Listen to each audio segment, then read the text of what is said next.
Hola, ¿qué tal? ¿Cómo están ustedes, mis estimados alumnos, hermanos y hermanas? Les habla el hermano Isaías Rodríguez Arispe y esta es la clase de Hechos de los Apóstoles, parte del currículum en el Seminario Bautista Misionero Mexicano, patrocinado por la Iglesia Bautista Berea de Monterrey, AR, en Monterrey, Nuevo León, México. Esta es una clase de segundo semestre del segundo año. Así que recuerdan que la clase anterior dejamos a Pablo en prisión en Cesarea. Ahí había llegado después de que lo envió el tribuno con cargo a el gobernador Félix. Y Félix estuvo considerándolo ahí un tiempo, lo sacó para diligencias, para audiencias, para enfrentar a sus acusadores, etcétera, etcétera. Y luego lo volvió a mandar a la prisión. No lo soltó, tampoco lo ejecutó, tampoco lo puso en manos de los judíos como ellos querían. Simplemente lo guardó. Según dice el pasaje final del capítulo 24 del libro de Hechos, dice: pero al cabo de 2 años recibió Félix por sucesor a Porcio Festo. Y queriendo Félix congraciarse con los judíos, dejó preso a Pablo. Así que al comenzar nuestra sesión número 13, basada en los capítulos 25 y 26 del libro de Hechos de los Apóstoles, que corresponden al capítulo 27 y 28 del libro de texto, Pablo está todavía entonces prisionero en Cesarea y han pasado 2 años. El texto en el capítulo 25 les voy a sugerir una división, una estructura, un bosquejo de 3 puntos para que ustedes lo puedan estudiar y ver de esa manera. Un primer punto que iría del versículo 1 al 12, Hechos 25, versículos 1 al 12. Y a este le podemos llamar: Festo hace su primera visita a Jerusalén. La segunda parte será el versículo 13 al 21. Y hablamos de la visita que el rey Agripa le hace al gobernador Festo. Y la tercera parte del capítulo 25 es la audiencia que Festo le organiza, más bien que Festo le concede a Agripa, le organiza para que escuche al famosísimo prisionero Pablo. Vamos a ir por partes, pero esas son las 3 partes en que vamos a considerar el texto. Dice la primera parte del capítulo 25, llegado pues Festo a la provincia, subió de Cesarea a Jerusalén 3 días después. Llegado Festo a la provincia. Porcio Festo fue nombrado gobernador para sustituir a Félix. La provincia era toda la zona. La provincia es toda la zona que había sido conquistada por los romanos, y para controlarla enviaban un gobernador. Así es que tenemos entonces a este nuevo gobernador. Ahora, ¿por qué subió de Cesarea? La expresión ya la hemos mencionado, lo de subir, porque Jerusalén está a más de 1000 metros de altura sobre el nivel del mar. Y lo que pasa es que Cesarea era la capital, el asiento de los poderes políticos de la provincia, por su ubicación, por sus puntos fuertes, por su fortaleza, por todo lo que ustedes quieran y gusten. Pero Jerusalén era la capital religiosa. Cesarea la capital política, Jerusalén la capital religiosa. Y pues obviamente todos los gobernadores tenían interés en congraciarse con los judíos, de manera que la visita de Festo a los judíos en Jerusalén pues era una visita de trabajo, por supuesto, pero también era una visita de cortesía. Ahora, Hablemos entonces del material que queremos aquí desarrollar de esta primera parte. El capítulo 25 no es muy complicado, de modo que vamos a irlo cubriendo con cierta rapidez. Cuando Festo llega a Jerusalén, inmediatamente dice la palabra que los principales sacerdotes y los más influyentes de los judíos, podemos imaginar que estamos hablando del concilio, del Sanedrín, sino el concilio en pleno, con una petición oficial, sí las gentes más destacadas. Acuérdense que el concilio lo formaban 70 personas. Es posible que se hayan reunido los 70. Es posible que alguna comisión simplemente se hubiera entrevistado con él.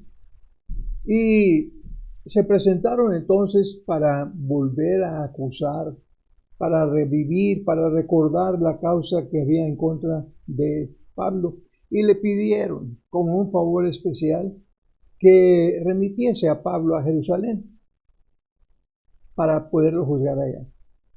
Acuérdense, los crímenes contra el Estado los juzgaban los gobernantes políticos, pero las acciones contra la religión, las violaciones a los principios religiosos de los judíos, las vigilaban o las evaluaban y las juzgaban y las castigaban según procediese los miembros del concilio. De modo que siempre se hizo ver aquí que la acusación contra Pablo era una acusación de carácter religioso. No era tal así, porque nunca le pudieron probar nada. En la audiencia anterior que vimos en el capítulo 24, no le pudieron probar nada. Trajeron un orador contratado, muy elegante, muy requisitoso y toda la cosa, pero no pudieron comprobarle absolutamente nada. Así es que ahora lo que le dicen al nuevo gobernador es que si tuviera la cortesía, lo que los judíos estaban pensando hacer, como dice el texto, era simplemente plantearle una celada a Pablo y asesinarlo, y así acabar con el problema.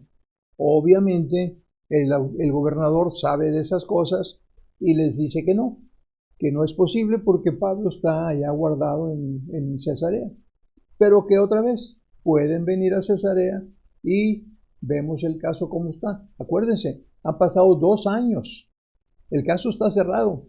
El gobernador antiguo pudo haber dejado libre a Pablo porque no había ninguna acusación. Acusación sí había, pero no había ninguna prueba. Y la única razón por la que lo dejó es porque no quiso meterse en problemas con los judíos. Y por ver si había dinero, y como no hubo ningún dinero por medio, ahí se le olvidó. Simplemente. Ahí te lo dejo para que venga el próximo gobernador. Así que los judíos entonces toman la invitación del gobernador y se presentan allá en Cesarea. De manera que van allá, dice, vayan conmigo. Y estuvo en la visita ahí el gobernador en la ciudad de Jerusalén un buen tiempo. Y después de eso se fue a Cesarea y para pronto, dice el versículo 6, y deteniéndose entre ellos no más de 8 o 10 días, venido a Cesarea, al siguiente día se sentó en el tribunal y mandó que fuese traído Pablo. Cuando éste llegó, el prisionero, lo rodearon los judíos que habían venido de Jerusalén, presentando contra él muchas y graves acusaciones. Lo malo es que, según el reporte de Lucas, las cuales no podían probar. Esa era la estrategia. Vamos a cargarle de todo a ver cuál pega, francamente. Pero pues no fue posible probarle nada. ¿Qué procedería en un momento así? Póngase usted en el lugar del gobernante. ¿Qué debería hacer? ¿Devuelve al prisionero a la cárcel? ¿Qué puede pasar? Siendo muy justo, ¿lo libera? ¿Qué puede pasar? Estamos ante una torona aquí. Es una cuestión más bien de carácter política en cierto aspecto. Y tenemos que tomar en cuenta que la influencia del factor político en las decisiones de las instancias judiciales pues es muy pesada, muy pesada. En el caso en particular, ya supimos, ¿verdad?, que el anterior gobernador simplemente quiso congraciarse con los judíos. Cuando llega este nuevo gobernador, pues él también le interesa ponerse bien con los judíos. No quiere ningún escándalo, no quiere ningún alboroto, no quiere nada, y por lo tanto el preso se queda prisionero por lo pronto, porque dice aquí el pasaje, las cuales no podían probar, alegando Pablo en su defensa, ni contra la ley de los judíos, ni contra el templo, ni contra el César he pecado en nada. Y es cierto, según el reporte que tenemos de Lucas. Usted se acuerda de cómo estuvo aquel asunto de los judíos que habían venido de Éfeso, allá de Asia, y que habían acusado a Pablo de que había metido a un gentil a una zona del templo en donde no se permitía, es un pecado mortal, y por eso quisieron acabar con él, lo cual no les permitió en aquel entonces el tribuno Claudio Lisias. Así que aquí está la acusación de nuevo y aquí está la defensa. ¿Qué va a hacer el gobernante? Dice el pasaje muy claramente, pero Festo, queriendo congraciarse con los judíos, otra vez el mismo detalle, queriendo congraciarse con los judíos. Y lo que le ofrece a Pablo es simplemente, oye, bueno, pues si tú quieres, te mando a Jerusalén entonces para que ventiles tu caso allá. Obviamente, ese era un ofrecimiento que Pablo no podía aceptar. No porque tuviera miedo, no porque tuviera miedo que lo fueran a comprobar aquellos detalles, que tuvieran más testigos. Ya vimos la vez pasada, entre Cesarea y Jerusalén hay poco más o menos 200 kilómetros. Si hubiera testigos verdaderos, genuinos, evidencias fuertes, las hubieran podido traer ante el gobernador anterior o ante el gobernador presente y haber acabado con el caso ya convicto, confeso y todo bien declarado y que se dicte la sentencia. Pero no. Ahora, no es que Pablo tuviera temor, ni mucho menos. Simplemente él sabía perfectamente bien. Número uno, que no tenía la menor oportunidad de un juicio justo, un juicio completamente correcto, de manera que, ¿para qué arriesgarle? De modo que, ante el ofrecimiento del gobernador, Pablo dice, no, muchas gracias. Y como él era un ciudadano romano, y había ya estado ejerciendo sus derechos romanos, pues entonces lo que él tenía que hacer era seguir defendiéndose. Y para defenderse, lo que hizo fue entonces que dijo, no acepto ese ofrecimiento, yo lo que voy a hacer es, voy a apelar al César. Literalmente dice Pablo, ante el tribunal de César estoy, donde debo ser juzgado. A los judíos no les he hecho ningún agravio, como tú sabes bien. Porque si algún agravio o cosa alguna digna de muerte he hecho, no rehúso morir. Y francamente, cuando uno es culpable de una situación así, la honestidad le manda a aceptar su responsabilidad. Un detalle muy interesante de la experiencia humana es que el problema de la culpa, manejar la culpa es algo muy pesado. En mis años como estudiante de leyes, trabajé yo en un juzgado penal aquí en la ciudad de Monterrey. 2 o 3 años estuve ahí. Y me impresionó mucho una ocasión un delincuente que había sido acusado de homicidio y nunca lo habían aprehendido, nunca lo habían arrestado. Habían pasado ya 6 o 7 años. Claro, su pena todavía no se cumplía, el tiempo no había dado tiempo para prescripción de la pena ni nada de eso, pero simplemente un día se presentó al juzgado buscando al juez o a la gente del Ministerio Público para confesar su cosa porque ya quería resolver todo aquello. Y Pablo era como cualquiera de nosotros. Dice, si yo fuera culpable y la pena fuera la de muerte, no hay problema, no tengo miedo de morir. No rehúso morir. Pero si nada hay de las cosas de que estos me acusan, nadie puede entregarme a ellos. A César apelo. Ahora, esta cuestión política, la influencia de la cuestión política en las decisiones judiciales, mire, aquí en México, que es donde estamos aquí actualmente, pero lo mismo pasa en cualquier país. Puedo recordar, por ejemplo, a nivel internacional, el caso de Nelson Mandela. ¿Cuántos años estuvo prisionero? Más de 25 años, 26, 27 años, prisionero. ¿Por qué razón? Por una razón política. porque era políticamente correcto tenerlo en la cárcel. Finalmente salió y fue restablecido a su lugar de dignidad, y el hombre se convirtió en un monumento viviente, y hasta la fecha se le reconoce como un gran hombre, Nelson Mandela. ¿Por qué estuvo preso tanto tiempo? Porque así era políticamente correcto. Ahorita, por ejemplo, hay una cuestión ahí muy interesante con un técnico en computación, uno que trabajó para el gobierno y que en un momento dado, asustado con lo que el gobierno de Estados Unidos estaba haciendo, reveló sus famosos mensajes y todo eso, el famoso caso del Wikileaks, les debe recordarse. ¿Y qué pasó con Julian Assange? Andado por todas partes, andado escapando, andado huyendo, andado refugiándose de un país en otro. Los Estados Unidos lo quisieran tener para juzgarlo, pero es el momento en que todavía no lo pueden llevar a juicio allá en los Estados Unidos. Pero esa misma cosa ha pasado en nuestro país.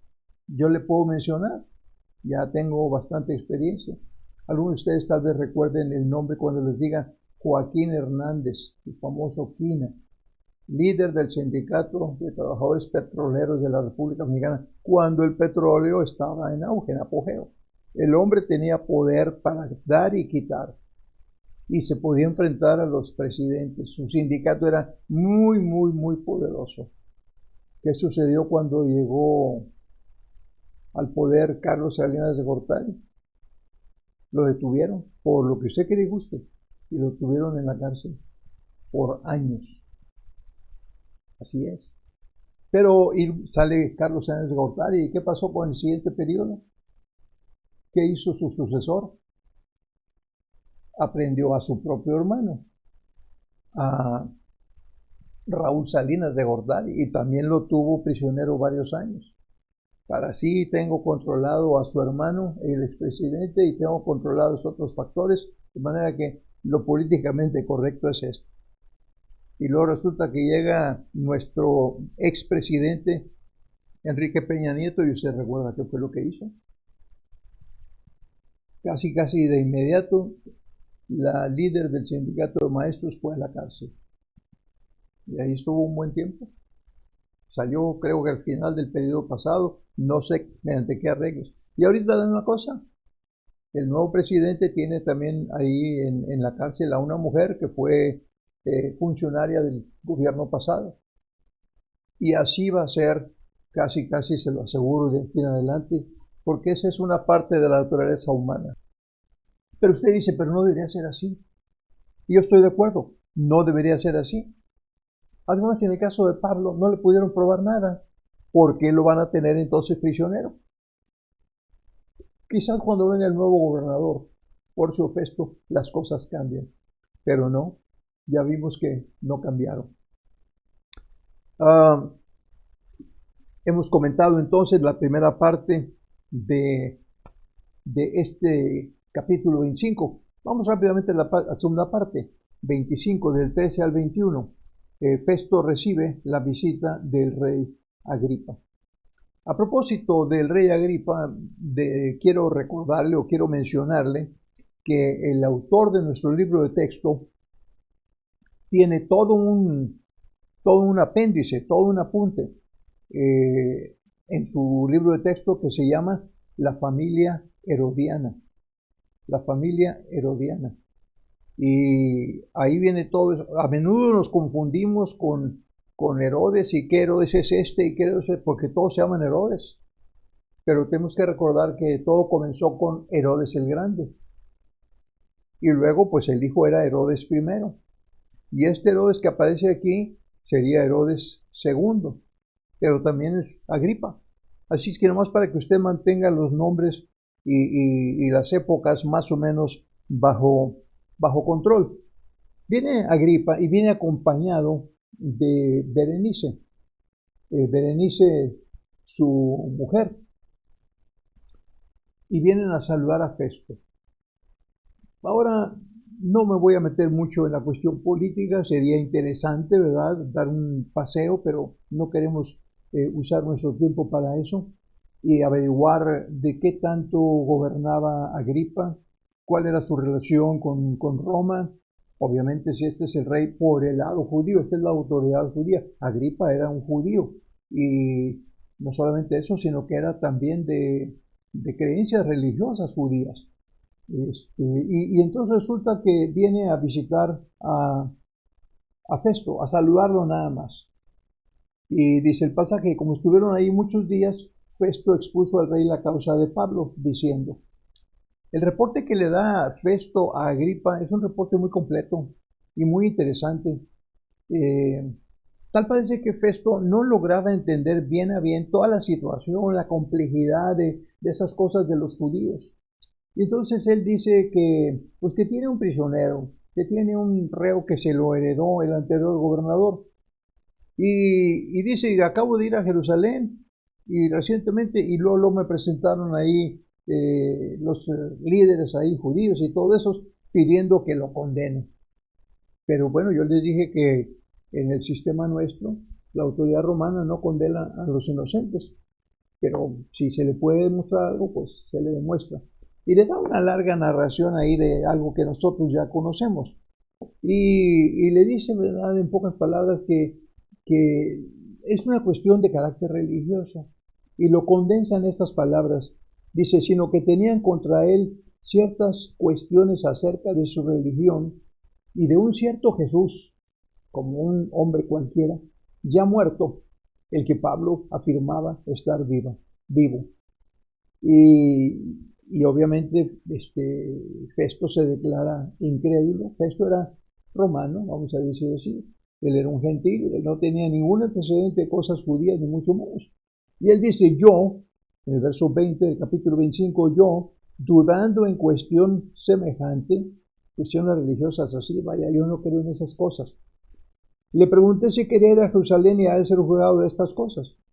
Mas como Pablo apeló para que se le reservase para el conocimiento de Augusto el César, mandé que le custodiasen hasta que le enviara yo a César.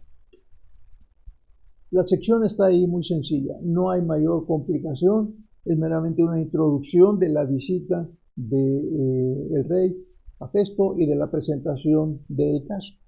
La tercera parte de nuestro capítulo 25 comienza a partir del verso 22 y es la organización de toda la audiencia que Festo le hace a Agripa. Y ahí usted puede leer después todos los detalles, son detalles bastante interesantes. En concreto yo le puedo decir que después de que Festo le habla a Agripa de ese prisionero interesante, Agripa, que tiene antecedentes judíos, que conoce las costumbres judías y todo, pues es el gobernante de ellos, es el rey, vamos a decir, de la provincia. Entonces Agripa tiene interés en el prisionero. Yo no creo que no hubiera sabido de él antes, pero la palabra de Dios no parece decir mucho al respecto. Lo que sí dice es que Festo entonces rápidamente se pone a organizarle toda una audiencia con mucha pompa, dice, me imagino, prepararon un salón, prepararon invitados, prepararon, pues no sé qué más haya, ¿verdad?, fanfarrias o lo que sea, todo el escenario ahí.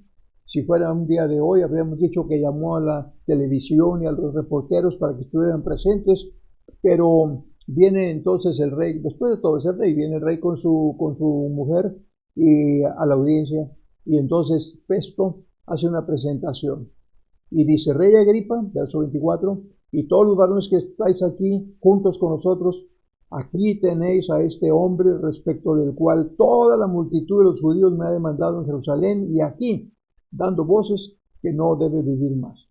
Es decir, lo quieren muerto.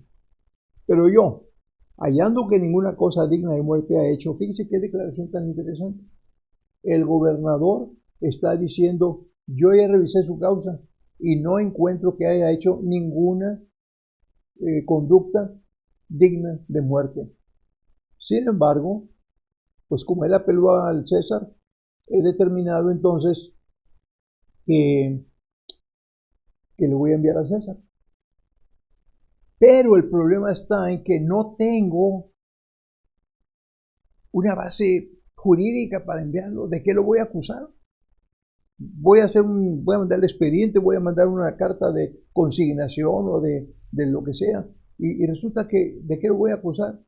Así que pues como no tengo cosa cierta que escribir, que los traigo para que ustedes lo vean, analícenlo, escúchenlo, a ver qué más, y me dicen qué puedo escribir, porque no veo que tenga ningún sentido mandar un preso a una autoridad superior, a una apelación, cuando no hay una acusación bien demostrada que hacer. Y con eso concluimos propiamente el capítulo 25. De manera que, como usted puede ver, no es un capítulo muy complicado. Entremos al capítulo 26. Y para este capítulo también le voy a proponer un bosquejo, también de tres puntos. Sencillo, para que no tengan, es que son un poco más largos los puntos. Este capítulo tiene 33 versículos. Y aquí mismo en la Biblia, el título, el antecedente, la línea que aparece aquí antes del texto bíblico dice defensa de Pablo ante Agripa. Y como ya hemos hablado, los editores de las Biblias lo que hacen es simplemente ir encontrando algún tópico principal y le ponen ahí el encabezado. No es parte del texto inspirado, el texto que Lucas escribió iría de corridito.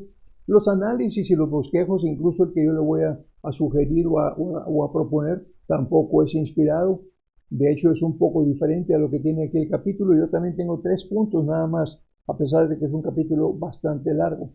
Pero obviamente hay subpuntos. El primer punto de este capítulo de Hechos 26 sería del verso 1 al 23. A propósito, tanto el capítulo 25 como el 26, en el libro de texto que nosotros llevamos, tienen el título como cabeza del capítulo, El embajador en cadenas. Es un tema que hemos estado viendo ya por varias partes, por varias sesiones, al grado de que vamos ahorita en la sección 5ª y estamos a punto de comenzar la 6ª sesión del mismo tema, el embajador en cadenas. Y comienza, como dije, a partir del capítulo 26. El autor lo divide un poco diferente, hace un capítulo muy breve y luego uno bastante largo, pero nosotros estamos aquí tratando de seguir el análisis del texto bíblico. Así que vamos al capítulo 26. La audiencia aquí se inicia formalmente con Agripa presidiendo.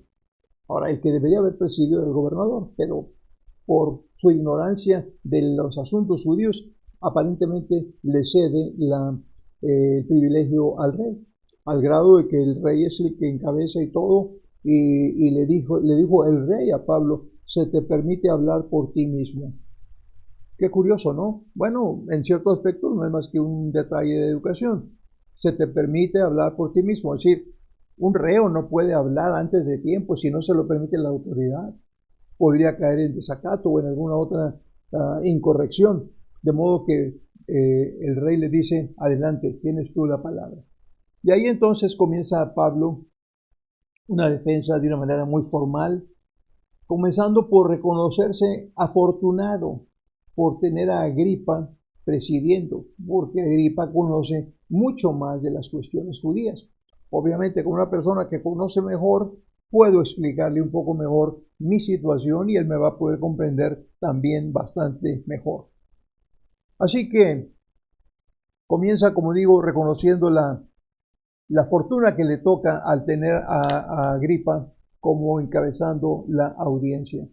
Y al iniciar su defensa, Pablo comienza por hablar acerca de su vida anterior. Es curioso. Uno diría, bueno, pues dedícate al asunto de que te atacan. Ya lo había hecho. Lo hizo en el caso allá ante el tribuno y lo hizo luego también ante el gobernador Félix. Y ahora lo hace de nuevo aquí.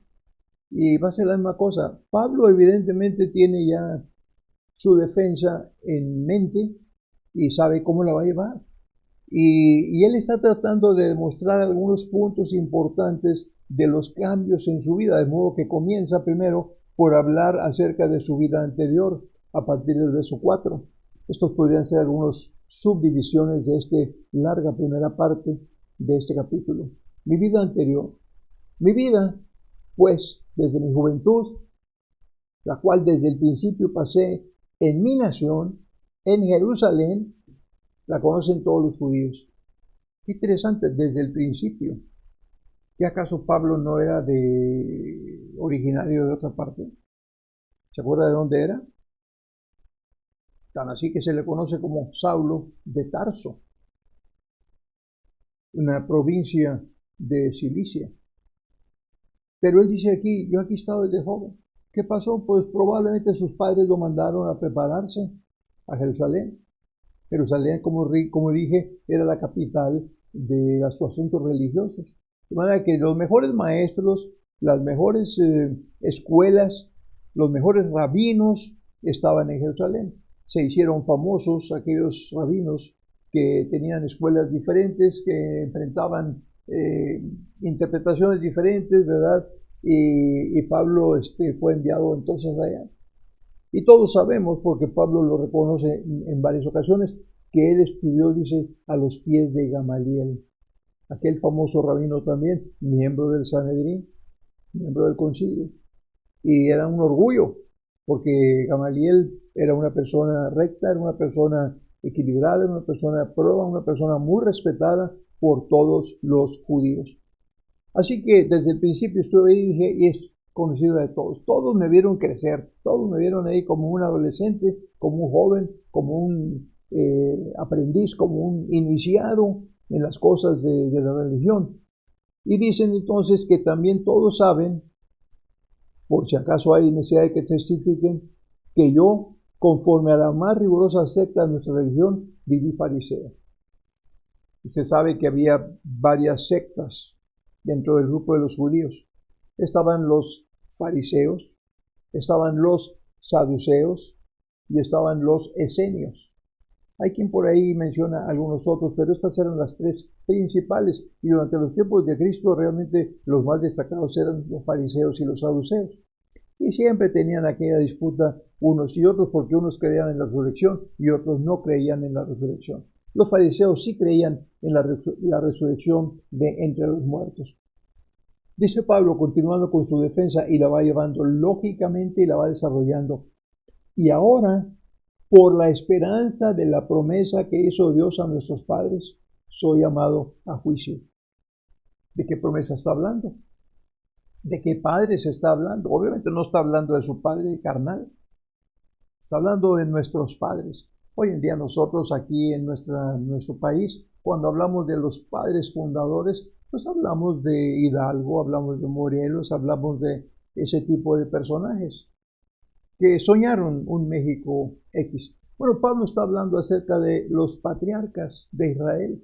Está hablando de Abraham, de Isaac, de Jacob y de todos los demás. Y está hablando de la relación especial que Dios tenía con ellos y de cómo les prometió. Nada más remítase usted al llamado que Dios le hizo a Abraham, allá en el capítulo 12, y las promesas que le hizo, las cuales después él reiteró y ratificó a Isaac y a Jacob y a todos los demás. Una vez que el Señor promete algo, el Señor no cambia. El Señor es confiable, ¿verdad? Porque su palabra es firme y es eterna.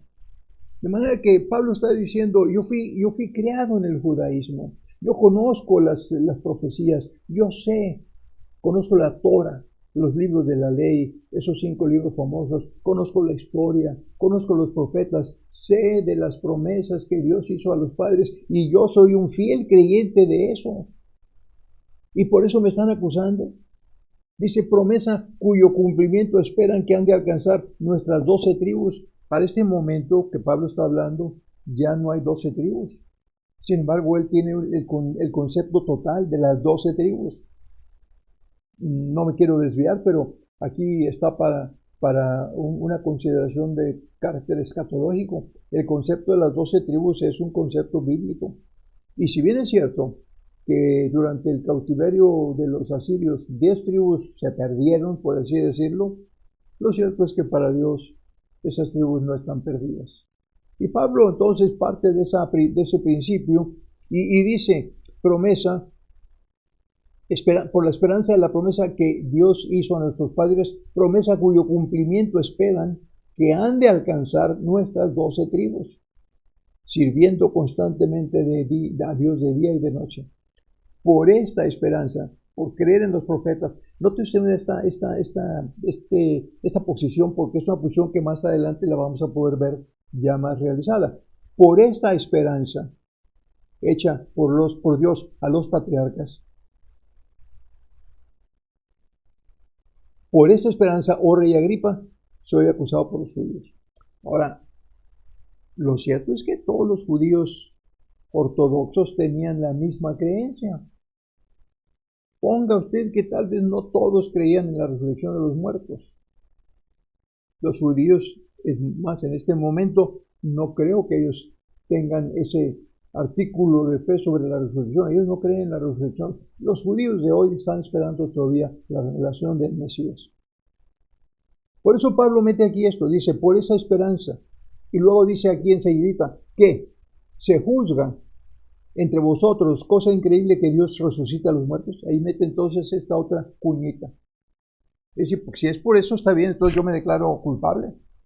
Si el delito es creer en la resurrección de los muertos, yo me declaro, ¿y usted no se declararía culpable también?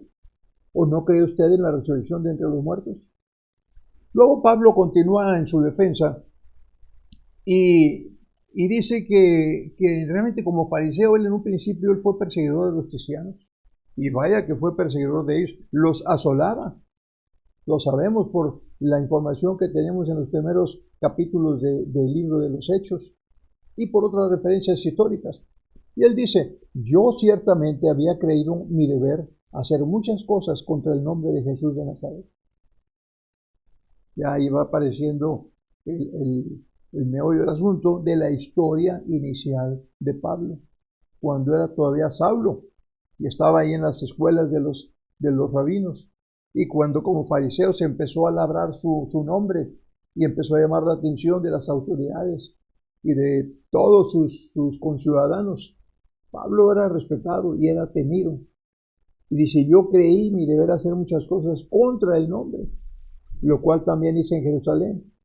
Y habla acerca de la persecución. Yo encerré en cárceles a muchos de los santos, habiendo recibido poderes de los principales sacerdotes. Y es cierto, le dieron poder para perseguir en cualquiera de las sinagogas, a donde llegara, a donde él pudiera ir. Perdón.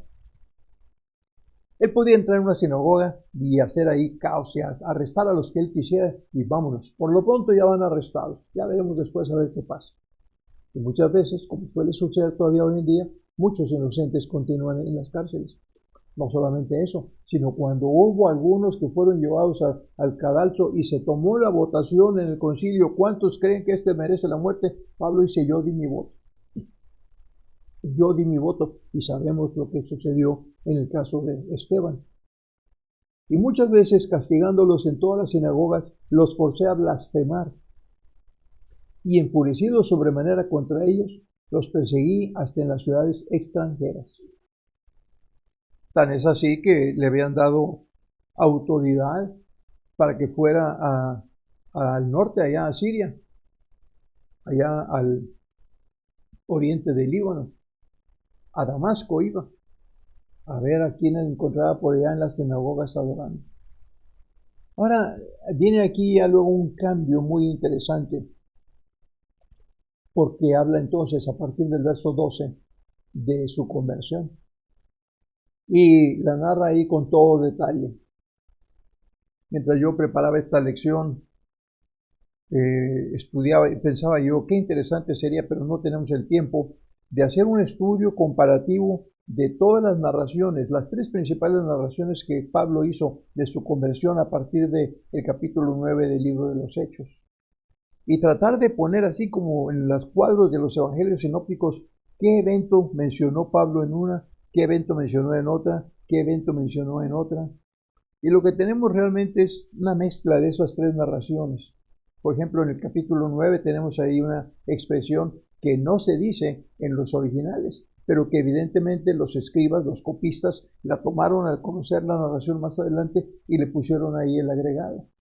Aquella frase de dura cosa te es dar cosas contra el aguijón. Y seguramente encontraríamos más cosas interesantes, pero como dije, no tenemos el tiempo para hacer eso, pero si usted quiere hacerlo, vale la pena, es un buen estudio y haría un buen material también de exposición en el templo o a cualquiera de los grupos de la iglesia. Pero Pablo narra entonces su conversión. Este discurso básicamente es el mismo que narró en las escaleras allá de la fortaleza Antonia, cuando por poco acaban con él, ¿se acuerdan? Justamente cuando lo aprendieron los judíos por supuestamente haber violado ahí el templo. Pero lo diferente es que en aquel discurso Pablo se centra un poco más en defenderse de la acusación de apostasía, de haber violado las cosas. Aquí, por ejemplo, no menciona nada del templo. Y allá él dice y se defiende, ¿verdad? En este caso, Pablo dedica mucho más tiempo a su maravillosa conversión y comisionamiento y estudiarla en detalle de una manera analítica, tratando de sacar las ideas y todo lo que está ahí, los detalles finos de la narración, es una hermosura. Porque él habla aquí de todas esas cosas. Déjenme ver aquí, entre sacamos algunas cosas aquí rápidamente. Al hablar de su conversión, habla de cómo iba por el camino a Damasco, habla de la luz, esa famosa luz más brillante que la luz del sol de mediodía, esa luz que sobrepasaba el resplandor del sol. ¿Se puede usted imaginar una luz que sobrepasa el resplandor del sol? Y dice, me rodeó a mí y a los que iban conmigo, y habiendo caído todos en tierra. Esta es una información diferente a la de otras narraciones, pero los detalles realmente no le quitan originalidad o genuinidad. Escuchó la voz, eso sí lo menciona en todas sus narraciones. Saulo, Saulo, ¿por qué me persigues? Y aquí agrega, dura cosa te es dar cosas contra el aguijón. Y luego el escribano o el copista agrega esa frase en la sección del capítulo 9. Pablo no sabe quién es y le habla. Y entonces se presenta como Jesús y le dice, yo soy Jesús a quien tú persigues. Tú no persigues a los cristianos, tú no persigues a los predicadores estos, tú no persigues a los apóstoles, tú me persigues a mí, que soy el Hijo de Dios, el mismo Dios. Y ahí lo paró en seco y le demostró, y luego viene el cambio. Dice, pero levántate y ponte sobre tus pies, porque para esto he aparecido a ti. Y comienza a darle su comisión, para ponerte por ministro y testigo de las cosas que has visto y de aquellas en que me apareceré a ti. De manera que Dios le dice, Jesús le dice, tú y yo vamos a estar en contacto constantemente. Pero luego viene el comisionamiento específico para que abras sus ojos a todos aquellos con los que tú tengas interacción, que abras tus ojos para que se conviertan de las tinieblas a la luz y de la potestad de Satanás a Dios, para que reciban por la fe que es en mí, perdón de pecados y herencia entre los santificados. Ahí está la comisión que el Señor le dio a Pablo personalmente. En cierto aspecto es una comisión dada a todos sus siervos. Es una comisión que nosotros incluso tenemos que trabajar y tenemos que cumplir en todos sus ángulos, en todos sus detalles. Ahora, ¿qué debe hacer un hombre cuando es sacudido así de esa manera? Yo le aseguro que usted comparte en cierto aspecto esta experiencia.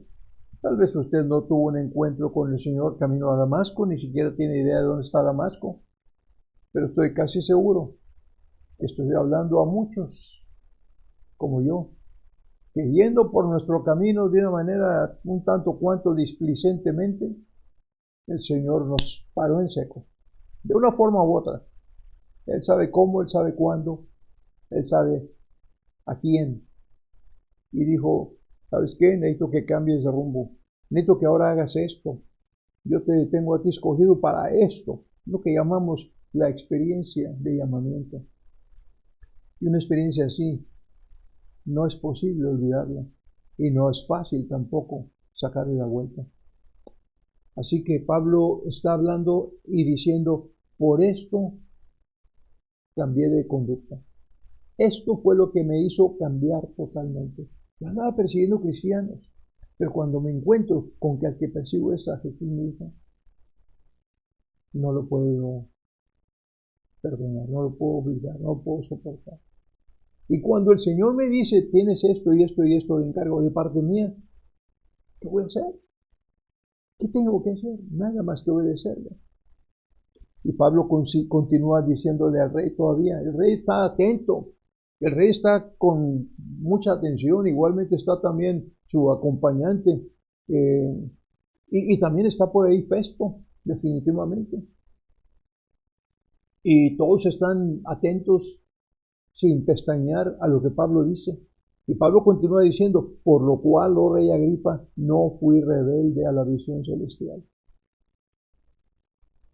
Y aquí te hago un paréntesis, te pregunto, ¿qué tan rebelde o qué tan obediente has sido tú o estás siendo tú a la visión celestial? Pablo dice, no fui rebelde, de inmediato anuncié primeramente a los que están en Damasco y Jerusalén. Y podríamos repasar las escenas. Cuando Pablo entró a Damasco y cuando Ananías vino después a orar para que recuperara su vista, de inmediato Pablo estaba dando testimonio por todas partes de que Jesús era el Cristo, el Hijo de Dios. Y luego vino a Jerusalén y compartió con los apóstoles, y los apóstoles tenían miedo de él y no le hacían mucho caso. Ahí fue donde vino la intervención de Bernabé a favor de él. Y por toda la tierra de Judea y a los gentiles que se arrepintiesen y se convirtiesen a Dios haciendo obras dignas de arrepentimiento. No solamente predicó a los judíos, porque el Señor lo comisionó como el apóstol a los gentiles.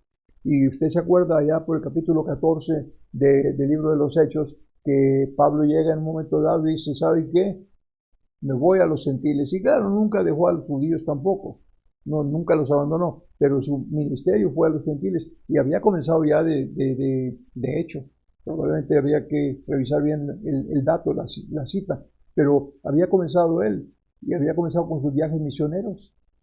Y para cuando lo arrestan en Jerusalén, ha terminado su tercer viaje misionero. Y solo Dios sabe si hubiera seguido el viaje famoso a España, que él había soñado tanto, haciendo una escala en Roma como predicador, no como prisionero. Así que nos pone a pensar en el grado de obediencia o de rebeldía que nosotros tenemos también para con nuestro propio llamado. Y precisamente tratando de cumplir con sus deberes como judío obediente y como siervo de Dios, fue que fue a Jerusalén una vez más a llevar aquella famosa ofrenda. Y fue ahí donde le propusieron los líderes de la iglesia, oye, pues haz esto para que la gente cambie su opinión respecto de ti, porque piensan que tú andas diciendo a todo el mundo por todas partes, ¿verdad?, que no circunciden a sus hijos y que no cumplan la ley. Pero si tú haces esto, la gente va a decir, no, bueno, pues Pablo en realidad es gente de confianza. Y fue ahí donde lo agarraron. Dice, por causa de esto los judíos prendiéndome en el templo intentaron matarme. Y estuve cerca de la muerte, usted sabe. Lo libró la guardia, porque si no se habría visto muy feo en el expediente de Claudio Lisias la muerte de un prisionero o de una cuestión así de carácter religioso. Pero habiendo obtenido auxilio de Dios, persevero hasta el día de hoy, dando testimonio a pequeños y a grandes, no diciendo nada fuera de las cosas que los profetas y Moisés dijeron que habían de suceder. Otra vez recalca. Recuerde que la audiencia aquí es el rey Agripa, Berenice, Festo y los grandes, porque la audiencia fue hecha con toda pompa. Así que Pablo está aprovechando su oportunidad para predicar. Él no tiene idea de qué tanto posibilidades tiene de que lo liberen, o que lo condenen, o que ya le den fin a su expediente y lo manden a Roma. No tiene idea, no sabe. Él simplemente está predicando. Y nosotros igual.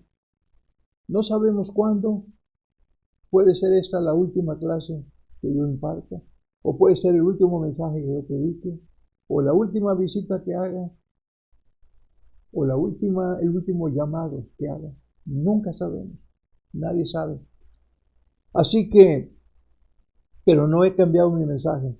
No he dicho nada fuera de los profetas y Moisés. Si alguien me lo prueba, pues entonces que me lo demuestre. Que el Cristo había de padecer y ser el primero de la resurrección de los muertos para anunciar luz al pueblo de los gentiles. Otra vez, interpone ahí o intersecta el tema de la resurrección, que para Pablo es muy importante. Con eso concluimos la sección 1 del capítulo 26. Vayamos rápidamente a la sección 2, que va del versículo 24 al 29. Imagínense la escena. No tengo idea de cómo haya sido aquella sala, pero vamos a decir, si había sido organizada con toda pompa, tome garantía de parte mía de que la habían organizado con toda pompa. No les había faltado ningún detalle. Así que ahí estamos. Y ahí está Pablo en el centro de todo. Él tiene el escenario, él tiene el micrófono y él está hablando entonces. La audiencia son gentiles. Vaya, Agripa es judío. Su esposa igual. O la que lo acompaña, Berenice. Pero Festo es romano. Y Festo no conoce estas cosas. Y no le suenan. Vaya, le parecen extrañas.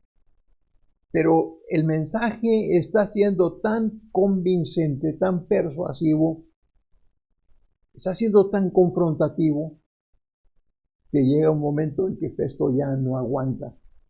Dice el versículo 24, con el que empezamos la segunda sección, del verso 24 al 29, diciendo él estas cosas en su defensa. O sea, Pablo está hablando. Le habían dado el permiso para que hablara. Él no lo había cedido, él no había cedido la palabra, él no había dicho, he terminado, he dicho, no. Pero en ese momento, Festo a gran voz interrumpe y dijo, estás loco, Pablo, las muchas letras te vuelven loco. Aquí hay un par de cosas que quiero comentarle. La primera es que ese pasaje, estás loco, Pablo, las muchas letras te han vuelto loco. Vale la pena estudiarlo en su redacción original. No tenemos ahorita el tiempo para dedicarnos a ello, ni es tampoco un centro de nuestra clase, pero esa palabra loco significa loco de atar, como decimos nosotros, o significa una palabra diferente, o qué. Vale la pena. Si usted tiene oportunidad, haga un estudio lingüístico de esa parte y en todo caso considérelo. Hay otra cosa más interesante aquí, ¿verdad? Las muchas letras, ¿a qué se refiere? ¿Usted cómo lo interpreta? Las muchas letras. Lo mucho que has estudiado. Es cierto, Pablo había estudiado mucho, pero pues no sé yo de muchos que se hayan vuelto locos por tanto estudiar. Es posible. Pero también es posible que haya habido otras causas. ¿Sería por el tema que Pablo estudiaba? Otra vez. Por eso le digo que vale la pena analizar esa frase si es que nos interesa. Porque el idioma original puede darnos alguna luz interesante sobre la frase. Pero la otra pregunta que yo quiero plantearle, o el otro tema que le quiero plantear como interesante es, ¿por qué cree usted que Festo reaccionó a ese grado? Pegó de gritos, dice que a gran voz. Festo a gran voz dijo. No solamente está gritando, está interrumpiendo al prisionero, al que el rey le había dado la palabra. ¿Por qué? ¿No quería lucirse ahí con Agripa? Con esto no creo que se haya estado, o tal vez pensó que con esto se estaba luciendo. A lo mejor lo que Pablo empezó a decir duro y duro y duro y duro, le fue subiendo el nivel y le fue llenando la bolsa de piedritas, ¿verdad? Ya no pudo resistir más, menos cuando habla de la resurrección a los muertos. Estamos hablando de un romano, de un gentil, que no tiene ningún antecedente de la profecía judía. Él por confesión propia dijo, yo no sé mucho de esas cosas. Por eso ya que tú llegaste, pues tú sí le sabes, vente y ayúdame. Pero, oigan, yo aguanto que me digan esto, que me platique su historia personal, que me hable de su fariseísmo, que sí, pero que venga y me diga que se le apareció una imagen o una persona que le brilló el sol en la luz más que el sol y que le dijo esto y esto y esto y que por eso él cambió y que esa persona que se lo dijo era el Cristo resucitado. Y que me diga que hay esperanza para la resurrección de los muertos. Esa es una locura. Por eso ya no pudo controlarse Festo y explotó. No creo que haya pensado mucho lo que dijo. Le salió espontáneo. Y esa es una frase que se ha vuelto clásica. Pero, insisto, analícela desde el punto de vista lingüístico. Ahora, ante una interrupción así, ¿usted cómo reaccionaría? Se me hace que yo, conociendo mi carácter, como soy de impulsivo, tal vez le volvería y le diría, ¿y por qué me interrumpes? Yo tengo la palabra. Y tú me gritas, yo te grito. No sé si lo haría o no, ¿verdad? Pero me imagino que sí. A lo mejor usted también lo haría. Pero qué interesante. Pablo, el acusado, el que está ahí cargando con todas las cadenas y todo, de una manera muy amable y muy tranquila, muy respetuosa, simplemente responde a Festo y le dice, no estoy loco, excelentísimo Festo, sino que hablo palabras de verdad y de cordura. Pero lo interesante viene en que Pablo no se enfrasca con Festo en un dime y direte. No, pudo haberse enganchado en una discusión, en una controversia, pudo haberlo desviado completamente del tema, pero Pablo con mucha inteligencia le responde con educación, con respeto, con decoro, pero luego se dirige al rey Agripa. No estoy loco, excelentísimo Festo, sino que hablo palabras de verdad y de cordura. Pues el rey sabe, y de ahí en eso será el giro, pues el rey sabe estas cosas, delante de quien también hablo con toda confianza, porque no pienso que ignora nada de esto, pues no se ha hecho esto en algún rincón. Y de hecho así era. Si le digo y le insisto que Agripa era judío de religión, tal vez, como suele suceder en todas las partes, ¿verdad?, no era un religioso muy pegado a la iglesia, entre comillas, a la sinagoga. Tal vez por su posición política, por su posición de gobernante, por lo que usted cree usted, no era de los judíos fieles, de los judíos de todos los sábados. No lo sé. Pero de que estaba preparado, sí. De que sabía, sí. Es un hecho. En todas las familias gobernantes, los reyes preparan a sus hijos de antemano y aunque no los mandan a la escuela, tienen los mejores maestros y los preparan en las mejores instituciones y lo que sea, y consiguen a los mejores para educarlos. No creo que haya sido la excepción con Agripa el padre y con Agripa el primero y con este Agripa segundo. Y seguramente sigue siendo la misma costumbre. De donde salen graduados los príncipes cuando ya toman la posición. Han estado preparados por mucho tiempo. Eso lo sabemos perfectamente bien. Y el rey conocía las profecías de Israel. No le era desconocido el Antiguo Testamento.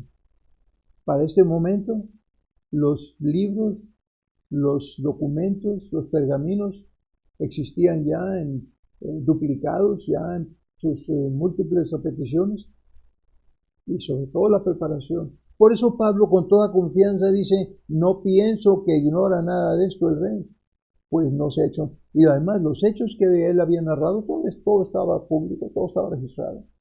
Vaya, para este momento Herodes sabe perfectamente la historia de los judíos, sabe de los que se han revelado, sabe de las figuras políticas, sabe de Jesús de Nazaret, sabe cómo murió, sabe todo eso y conoce también la historia de la resurrección porque no se hizo en secreto. ¿Cómo ocultarlo? Vea usted los últimos capítulos del Evangelio de Mateo y dése cuenta cómo las autoridades trataron de despistar aquello, pero no fue posible. Y luego ya lo confronta, pero bien directo, Pablo al rey le dice, ¿crees, oh rey Agripa, a los profetas? Y le dice y le responde la pregunta, yo sé que crees. Es como si yo estuviera hablando hoy con el hijo de un pastor que ha perdido el rumbo, el hijo, pero que estuvo en su casa hasta los 15, 16, 17 años. Y ahora anda perdido completamente. Y viene a mí y se identifica y me platica sus antecedentes y todo. Y yo con toda confianza puedo tomar yo la palabra de Dios y confrontarlo y ponerle enfrente dónde están sus fallas y qué es lo que necesita hacer y por qué. Y le puedo decir, porque tú sabes que esta es la palabra de Dios y tú sabes que esto es cierto. No puedes negarlo, definitivamente. Por eso Pablo lo hace con tanta confianza. ¿Crees, oh rey Agripa, a los profetas? Yo sé que crees. Para este momento, Agripa ha ido siendo llevado de menos a más. Y está a punto de llegar a ese momento cumbre.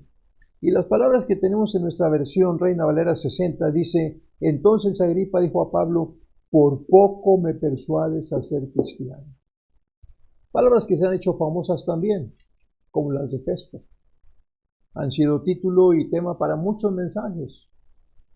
Pero otra vez, yo le invito a que usted analice el texto original y lo analice detenidamente palabra por palabra en la función de las palabras, en su combinación de todas, y vea qué es lo que dice realmente Herodes. ¿Realmente estuvo así de cerquita de convertirse? ¿Estuvo así de cerquita de levantar su mano y decir, yo qué? Estuvo a punto de decirle a Pablo, Pablo, tienes toda la razón, siempre lo he creído así, de esa manera. No. Parece que la convicción había estado subiendo, pero por lo visto no fue lo suficiente. Porque cuando le dice, por poco me persuades, hay varias maneras de interpretarlo. Hay algunos que dicen que hay 3 o 4 maneras diferentes, ¿verdad? Que como dije, no las vamos a seguir aquí porque es tema de otra clase, de otra clase, pero el punto es aquí es que algunos dicen, por poco me persuades, es decir, estuve muy cerquita de aceptar tu posición. Otros dicen que significa, con tan poco que me has dicho, ¿crees tú que yo voy a aceptar? ¿O crees tú que con unas cuantas palabras, algo así por el estilo? Hay 3 o 4 identificaciones. Usted las estudia y usted tome su conclusión. Y la respuesta de Pablo es, quisiera Dios que por poco o por mucho, no solamente tú, sino también todos los que hoy me oyen, fueseis hechos tales cual yo, excepto por estas cadenas. Tales como yo soy. Creyentes, fieles, entregados, comprometidos, mas no prisioneros. El mensaje es poderoso. Pablo sabía manejar y aprovechar sus oportunidades. A partir del versículo 30 viene la tercera parte del capítulo, que es muy breve, solamente son 3 versículos. Y en esta última parte se concluye la audiencia. Los gobernantes dicen, pues yo no veo nada por qué encarcelarlo o ejecutarlo, pero pues ni modo. Él apeló a César y si la apelación tiene que tramitarse. Leo y con esto concluimos. Dice, cuando había dicho estas cosas, se levantó el rey y el gobernador y Berenice y los que estaban sentados con ellos. Y cuando se retiraron aparte, en alguna sala, en algún otro pasillo por ahí, no sé, hablaban entre sí diciendo, ninguna cosa digna de muerte ni de prisión ha hecho este hombre. Es decir, podrían buscarle por donde quieran, no hay nada de que se le acuse. Y Agripa dijo a Festo, podía este hombre ser puesto en libertad si no hubiera apelado a César. Sin embargo, no vamos a culpar a Pablo de haberse acelerado con la apelación, porque lo cierto es que cuando tuvo esa oportunidad de liberarlo, Festo se puso a jugar ahí con Pablo diciendo, ¿quieres que te mande a Jerusalén para que allá te juzguen? Pablo no estaba jugando, Pablo estaba hablando en serio. Si Festo le hubiera dicho desde aquel momento, ¿sabes qué? Yo no encuentro nada contra ti ni nada de eso. Si no hay nada más, yo te voy a liberar. Quizás Pablo no hubiera apelado, pero si apeló fue porque él vio que había un riesgo, un peligro severo para su propia vida y para la causa. No cabe duda que es un buen embajador en cadenas. Está haciendo un trabajo excelente y todavía le falta un poco más. Quiero terminar con 2 o 3 cosas que son de importancia para ustedes como alumnos. Como dijimos, esta es la sesión número 13. La hemos concluido. Nos quedan 2 sesiones más y una tercera sesión para un reconocimiento o examen. Quiero insistirles en que ustedes necesitan leer con detenimiento, con aplicación, tanto el texto bíblico como el texto del autor Trenchard. Cuando leemos con detenimiento la palabra de Dios, parándonos en las frases, relacionándolas, analizándolas, relacionándolas con hechos anteriores, esas toman un nuevo significado. Cuando vamos al texto bíblico original, todavía hay más significado. De modo que quiero invitarlos a aplicarse a eso. Dediquen tiempo para eso, aparten tiempo para esto. Como dije, nos quedan 2 sesiones, la 14 y la 15. Estamos viendo los capítulos 29 y 30 del libro de texto, 27 y 28 del texto de Hechos de los Apóstoles. Y luego, el tercero y último aviso que quiero hacerles es que Dios mediante, a más tardar el 5 de mayo, estaré enviando por email a todos ustedes su examen. Y espero sus respuestas también por la misma vía, enviadas directamente a mí. El examen tendrá una fecha límite para recibir sus respuestas. Si se los doy el día 5 de mayo, les voy a dar 10 días para responderlo en casa. Está un poquito largo, hay mucho que leer y no quiero tampoco abusar, pero el día 15 de mayo, que es viernes, por la tarde, tarde-noche, será el límite. Si no me llega la respuesta, entonces tendrá que haber alguna consecuencia. Espero que hayan disfrutado esta lección, repásenla, estudienla, vuélvanla a escuchar, corríjanme si cometí algún lapsus, si tuve algún error.